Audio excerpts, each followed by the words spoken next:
Enak aja IMF World Bank. Mereka pengen kita itu tambah miskin. Mereka panen dari sekarang. Mereka hancurkan generasi muda kita. Makanya mereka anti banget sama MBG. Ya supaya kita tetap stunting. Tetap gampang dibodoh-bodohin nih sama oligarki-oligarki itu.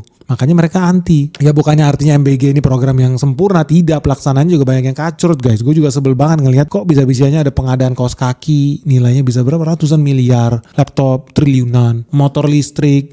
Nggak nyambung gitu loh. Tolong lalu pakai hati dikit, itu duit bukan duit bapak lu, itu duit negara dari pajak, bikin yang bener. Gue dukung program MBG, tapi kalau pelaksananya banyak yang ngaco, ya memang lu kurang ajar lu, mendingan lu di reshuffle aja.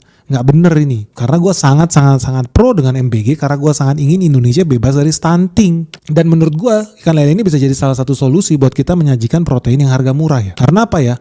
Ya ikan lele ini bisa dikembangbiakan loh, bahkan di lahan yang sempit sekalipun. Contohnya di dapur, contohnya di kolam ikan di halaman rumah lu, atau bahkan di baskom. Bisa lu ternak lele, nggak pakai ribet guys. Dan untungnya ya memang permintaan ikan lele juga di Indonesia itu semakin meningkat. Lalu lihat nih di layar kaca ya, rata-rata pengeluaran per kapita penduduk Indonesia buat belanja lele tahun 2018 dalam satu minggunya ada di Rp515 per kapita. Artinya per manusia yang ada di Indonesia minimal keluar 500 perak per minggu.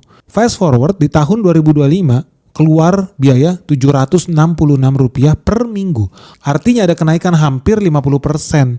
Permintaan ikan lele terbukti terus bertambah banyak. Syukurnya guys, produksi ikan lele di Indonesia itu juga bertambah tinggi. Jadi nambah terus.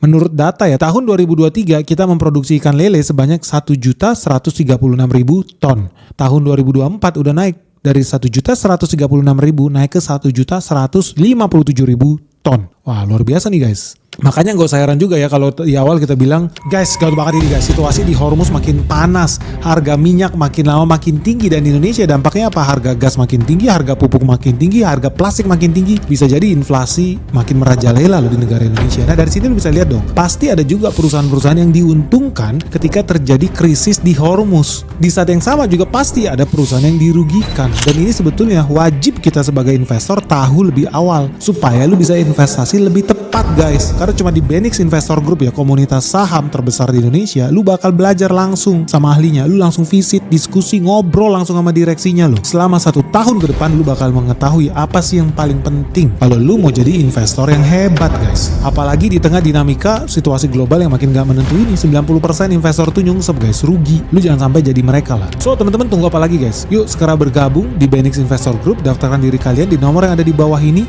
atau kunjungi website www.benix.id sekarang juga, karena kita sebentar lagi mau ada event spesial loh.